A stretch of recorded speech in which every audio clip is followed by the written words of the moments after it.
Uhali gani mtazamaji wa The Champions, na leo katika The Champions niko na Champions ambaye ni Sport Lady atakayeenda kutueleza ni katika kikosi cha Azam FC ni mchezaji yupi ambaye ni bora kwa sasa. Habari yako? Salama, mzima, niko poa. Za huko zake. Tunaomba tueleze kwa ufupi ni mchezaji yupi katika kikosi cha Azam FC kwa sasa ambaye ni mzuri.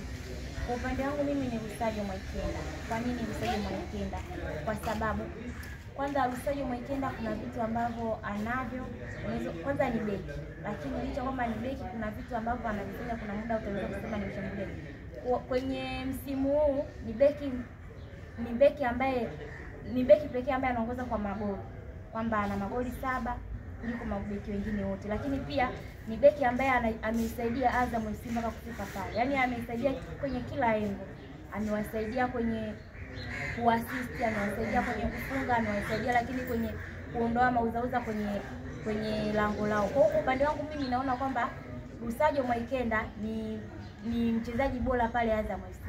Lakini wapo wengine ambao wanasema labda Faisal, lakini mimi kwangu mimi naona kwamba mchezaji bora pale Azam FC ni Lusajo Mwaikenda, kwamba kuna vitu ambavyo anakuofa wewe kama mtazamaji au kama mdau wa soka au kama shabiki, kwamba Lusajo Mwaikenda ana uwezo wa kupiga pasi ndefu, lakini pia ana uwezo wa kuzuia mipira isiende kwa golikipa, ama anaweza kuondoa mauzauza golini kwao, kwamba ni mchezaji ana uwezo wa kuruka vichwa wakati wa mashambulizi kwa timu pinzani.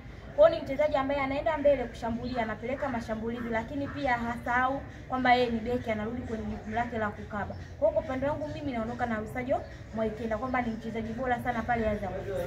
Na kwa wale wachezaji ambao wanatoka nje ni wana mchango gani katika kikosi cha Azam FC? Wachezaji ambao wanatoka nje, kuna wachezaji wengi kwenye kikosi cha Azam FC. Kuna Jason, kuna Yoro, kuna Jibril Sila, kuna Diakite, kuna Mamadou Samaki, kuna Junior Branco. Lakini kati ya hao wachezaji kuna baadhi ya wachezaji ambao unaona kabisa kwamba wana msaada, hata kwenye first 11 lazima wataanza. Kwamba unajua kabisa huyu akikosekana, yaani hata hii leo umwambie shabiki wa Azam, muulize itokee mechi Azam anacheza labda na Singida, anacheza na Yanga, anacheza na Simba, ukimkosa Fuentes Mendoza, kila mwana Azam lazima atakuwa anafanya analalamika kwa nini Mendoza asianze. Lakini pia utakapomweka bench Jibril Sila, lazima atakuona kwamba wewe haufai, kwamba kwa nini umweke Sila bench. Utakapomweka Yoro Diaby, lazima pia utaulizwa kwa nini Yoro akae nje. Kwamba tunaona hao wachezaji pale Azam FC mara nyingi huwa ndo wanaanza, lakini sio kuanza tu, wana vitu ambavyo wameisaidia timu mpaka pale kufika pale. Kwa upande wangu mimi, wachezaji wa kigeni wana mchango mkubwa kwa Azam FC. Ukimzungumzia mtu kama Fuentes Mendoza, amekuja tangu dirisha dogo la msimu uliopita, lakini tumeona msaada wake tangu msimu uliopita mpaka msimu huu, kwamba ana mchango gani pale Azam FC.